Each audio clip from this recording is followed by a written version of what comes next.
Hello and welcome to Run Steve Run. It's been a while since I've uploaded a video and I thought you were probably due a look at my face and an explanation as to why I've not uploaded in so long. It's been 3 months I think. It's been a while since I've uploaded and essentially it comes down to it's not exciting, really busy at work. I've had a lot going on in my personal life, difficult stuff that I'll not get into, but it's essentially meant that I've had very little editing time, and on top of that my cameras went completely Pete Tong, so I have no way to record new footage at the moment, but I am working on getting a new camera. This footage had actually completely disappeared from my SD card, as had the next race, the Moncton Milers 5k, had also disappeared from my SD card, but for some reason this race has miraculously reappeared, or a lot of the footage from it, so I'm able to post this video. As I say, I will be hoping to fix this camera or figure something out because I've got some really big races coming up this year. I will be running in Dalkeith, trying to run 100 miles, which is in the format of sort of like a backyard ultra. Essentially, I'll be doing laps around Dalkeith Country Park in the event they call Lone Wolf. And then once you've run for 96 miles, you try to do the last 4 miles as fast as you can, because that's the race to the finish. I've never heard of a format like that before, so I had to sign up for it. We'll see how far I get. Just complete 100 miles would be an absolute win. I've also got something else lined up where I'm going to try to race the sun from the east coast to the west coast, so starting somewhere between probably Grangemouth and Edinburgh, about there, watch the sunrise and then try to race it to probably Seamill on the west coast. So that'll make an exciting adventure. Hopefully I'll get some new camera equipment sooner. I'll be able to fix this camera, I'm sure. It's just on the blink some of the time, and then you'll get to watch some more Run Steve Run. I'd like to thank everybody for their support last year. It was unbelievable to see that so many people wanted to watch my content, and loads of great comments. Loads of folk came to say hello. I never thought that even my mum and dad would watch my content, but it turns out there's actually quite a few folk, so I really appreciate all the support, and I will be trying to get some more content uploaded soon. For now, hopefully you enjoy this race as I go to try and beat my PB at Prestwick International Airport, which is, I'd like to say, the only place in Britain where Elvis Presley ever set foot. Oh, time for some Run Steve Run.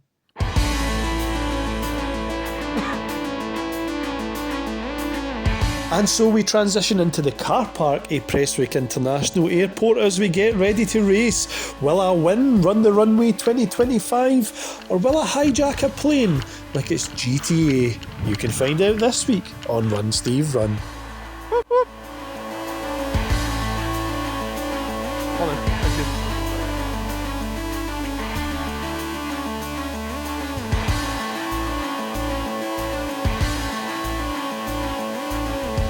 Coming.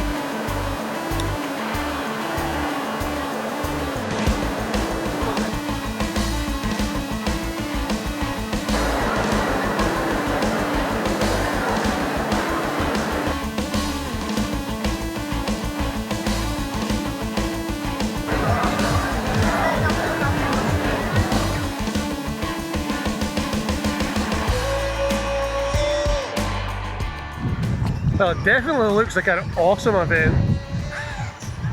I didn't realise there's so many folk. For some reason I thought there was 200 or 300. It turns out there's 1,700 folk. So loads of folk coming in. And we're at the airport. Don't see any aeroplanes. Probably taking them away, so they don't get hijacked. Can't wait. Let's go. You'd think I'd at least brush my hair when I'm going to appear in camera, but I'm not here to impress folk with my good looks today. I'm here to run fast and hopefully get a PB.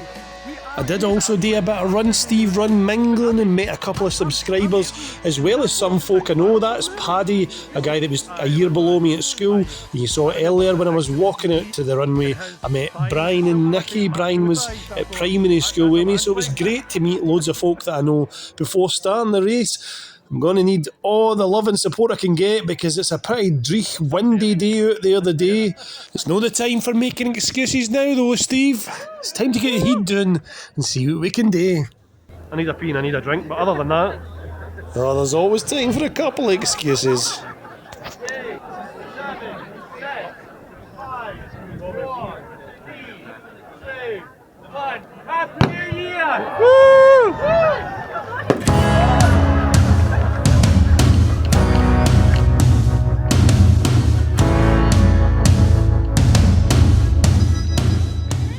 And as we start the race, I realise I don't have a bib or a shoe tag on, so this can't be a timed race. I suppose this is always more a charity event than an actual timed race, so I will be taking my race time off of my Garmin today.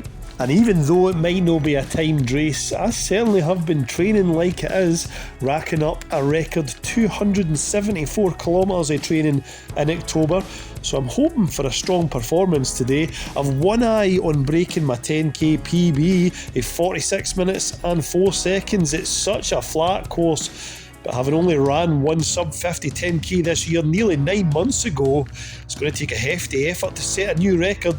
The plan is to go out around 4:45 a kilometre, which would get me about a 47:30, and if I feel good, crank up the pace. If not, I'll try to hang on for the fastest time of the year, or at least hopefully get a sub 50. That sub 50 that's eluded me in my last 3 10k races.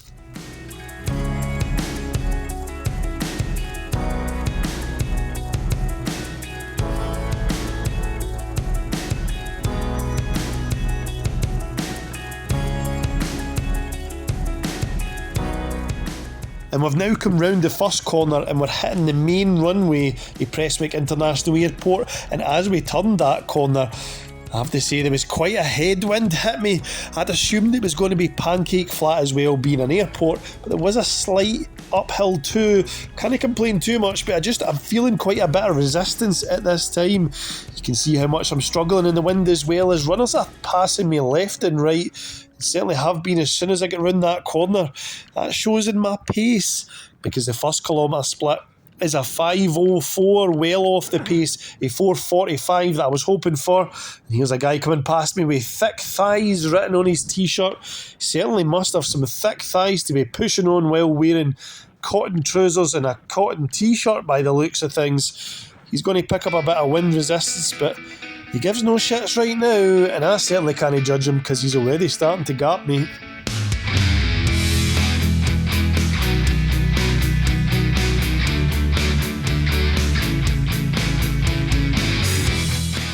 A huge thanks as always go to the volunteers who have turned out to cheer us on, and we've also got some fire engines in the background as well, although I'm not sure how much of a fire risk it is today with the amount of puddles we've got going. You'd really struggle to set a fire here. The wind blowing a hoolie as we turn the corner. I was hoping as we turn the corner I might stop, get a headwind, but no, still a headwind. Just hitting the left hand side of my face instead of the right hand side of my face now.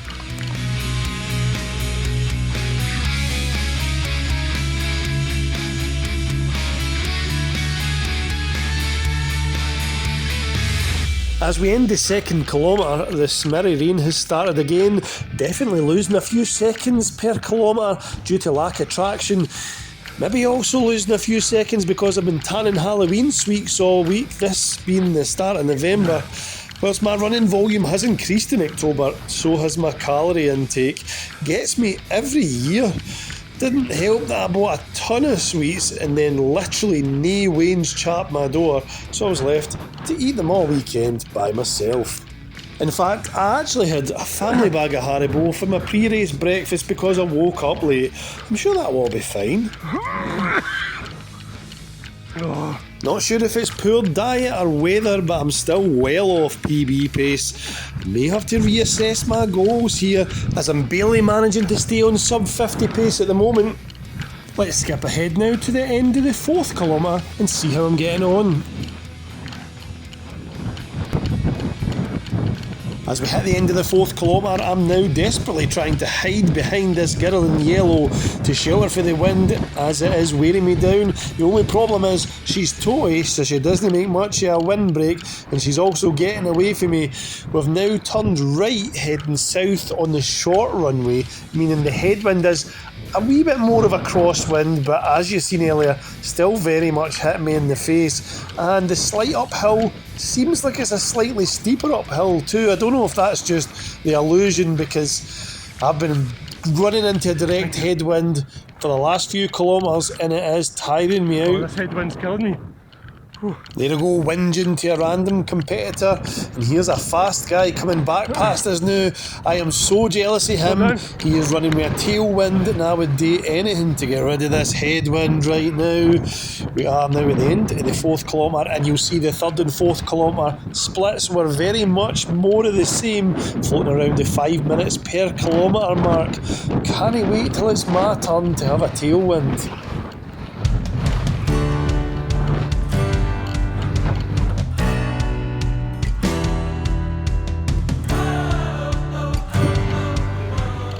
Well done, Kieran.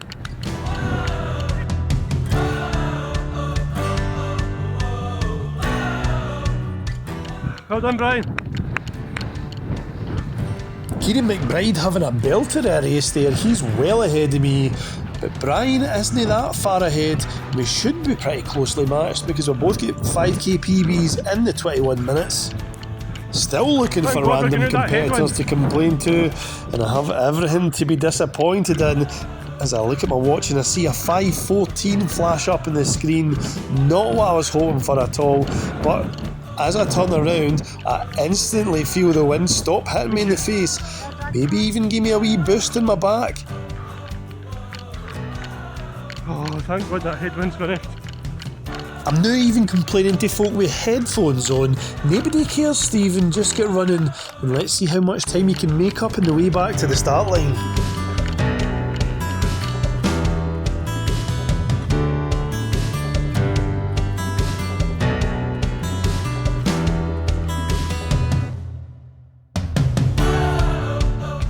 Kilometre 6 done, and I'm back under 5 minutes a kilometre. Just as things are looking up, though, I nearly get wiped out by this marshal who's on the phone, steps backwards without thinking. Fortunately, I've got the reactions. An agile jungle cat and managed to avoid him. I'm not sure if you sent that guy Scott here to try and sabotage my race. I wouldn't put it past you.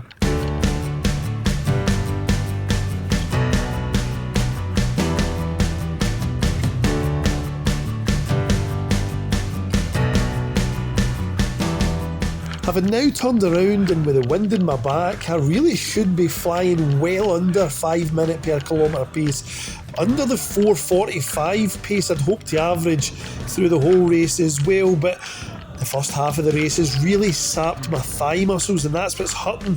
At this point, I'm really just trying to recover rather than pushing hard. That was until this luminous legend came through. Well done. Superb effort. This Run guy's effort gave me the wee kick up the arse I needed to really start pushing harder. Thank you. And a sub 50 10k isn't going to run itself.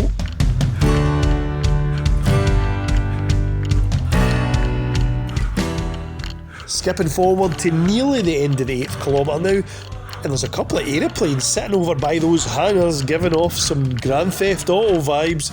I do have the urge to run over and steal one and then fly upside down under a bridge, but that'll have to wait for another day. I've still got a chance of running my fastest 10k of the year. As I refocus on the race, look who it is. Thick thighs cotton t-shirt has soaked up all the moisture and perhaps is starting to take its abrasive toll on his nipples, so he's gone taps off. He's ignoring the blood dripping down his torso and decided to gap me, but I'm for none of that. As I've spotted who it is and I've decided I'm going to push to try and catch him, and not only catch him, I'm going to overtake him. I've also managed to catch the Run guy who seems to have lost the Run for the back of his t-shirt, which is a bit of a mystery, but he has gained a big luminous pal, so that's nice. 8 kilometres done, and I've finally managed to get under the 4:45 I was hoping to average. My sub 50 goal is back on course too, and I'm in with a shout for running the fastest 10k of the year so far. With 13 seconds still to make up, and a headwind in the final straight though, it's not going to be easy.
As you've seen in the last kilometre or so, there's been a lot of back and forth between me, the runnier guy, and his big luminous pal here, as we've made our way through the back of the 5k race.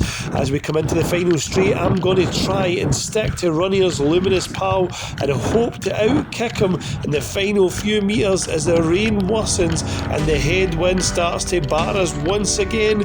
I'm going to take a second to clean the camera lens, thankfully, because there's a big drip on it, just in time to catch the runnier guy coming round the outside into the final straight. It's certainly a suboptimal race line, but who cares when you've got that kind of power?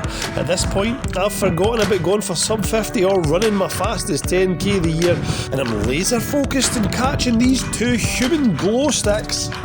I showed at the Great Scottish Run I have got a hell of a kick in me at times. Through the wind and rain, we're going to make our way towards the finish, approaching those two cherry pickers.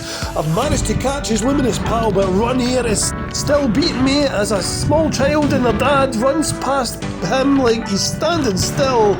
Let's listen in as I give it everything I've got.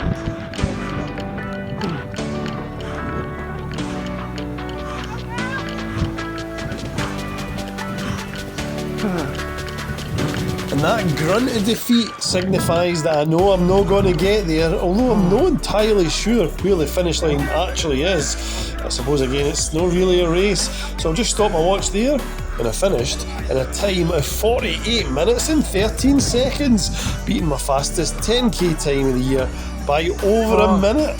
That headwind at the start is horrible, brutal. And still complaining about the headwind. Well, that's the race finished, and what a great event it was. Raised loads of money for charity, as well as a very unique and flat course to run on. Next for me is beginning preparations for my 100-mile race that happens in April. That's certainly my next A race. Before that though, I'll be racing Scott Hare at Glasgow Green on the 8th of February. That's a half marathon, and then I've got a 5k at Culzean Castle. That's a lovely trail race, the same one I did last year, and I finished in the podium. So see how I get on with that. Not sure when I'll be able to record the next one, as I say, but hopefully I'll get back to recording regular videos in the near future, and maybe even making a video where I beat Scott Hare. Will I be able to fix my old camera? Will I win the lottery and build myself a state-of-the-art editing studio? You can find out next time on Run Steve Run.